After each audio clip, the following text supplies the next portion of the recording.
Kita dah dengar kan daripada mereka semua. So sekarang ni saya bersama lagi seorang anak tim saya. Kak Laili. So Kak Laili share sikit macam mana Kak Laili boleh berada dekat Yunan. Apa pencapaian Kak Laili? Okey, lepas tu siapa Kak Laili? Okey, hai, Assalamualaikum. Saya Laili daripada JB. Okey, sebelum ni saya adalah penjawat awam, bekas penjawat awam dan habis kontrak. So, saya terlibat dengan bisnes Alkan ni bermula tahun 2024. Bermula dengan Best Genki. Best Genki pun best. Dia rawatan urut moden yang tak akan dapat di tempat lain. Dia tak sama dengan tradisional rawatan saraf. Siapa yang cuba sekali pasti dia akan ulang semula. Dan selepas tu kita dapat pula produk baru, hydrogen inhaler 3 dalam 1 yang viral sekarang ni, yang mana ramai orang dah mula grab sebab orang ramai sakit sebenarnya. Okey, mentor saya, saya kenakan mentor hebat saya, Dini Fernandez. Okey, terima kasih kepada Dini kerana mempercayai kebolehan Kak Laili dalam bisnes ini. Okay. Permulaannya begitulah.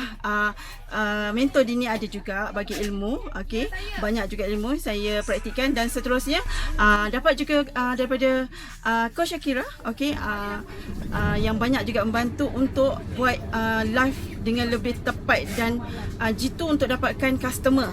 Tu saya sangat terima kasih kepada Coach Shakira dan Sifat Arif. Sebulan cecah hampir 7,000. Itu paling power lah.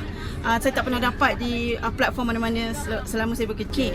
Paling best hari ni saya berada di Dali, Kumin, Yunan. Okey, terima kasih kepada platform Alkan kerana beri peluang kami semua sampai ke sini. Atas usaha gigih kami lah juga. Paling best. Hebat sangat, banyak tempat yang kita pergi. Kita pergi melawat tempat-tempat yang menarik. Stone Forest, kita lawat gunung Gana yang cantik, yang orang kata tercipta dari zaman berjuta-juta tahun dulu. Lepas tu kita pergi ke mana? Ihai Lake, dan makan paling power lah.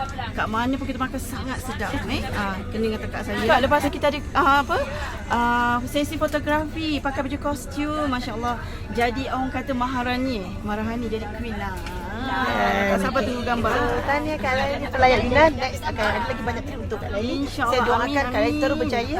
Okey, walaupun Kak Laili seorang ibu tunggal dan dia konsisten, dia percaya benda ni boleh berjaya dengan iklan yang kami ajar, marketing, training yang kami sediakan semua. Kak Laili walaupun dia di Johor, kami di Kuala Lumpur, Kak Laili telah membuktikan dia juga boleh berjaya walaupun jauh daripada mentor-mentor. Tapi tak ada masalah sebab kita kan online, boleh belajar online, dan kelas-kelas pun Kak Laili tetap datang juga. Kan selalu turun KL, datang kelas. Kami pergi Johor pun dia datang. Good morning. So kat sini pun kita dah ni Kak. Bukan ini. Jadi berhati. Ini? Tanya tahu Kak Laili. Ini Lijang mah. Coach, love you. Bukan, yang sana tu pasti. Alhamdulillah. Ya betul. Dua lah. Sayang Coach. Sayang. Kasih jadi. Okey. Next. Kasih jadi dari Yunan ke Turki.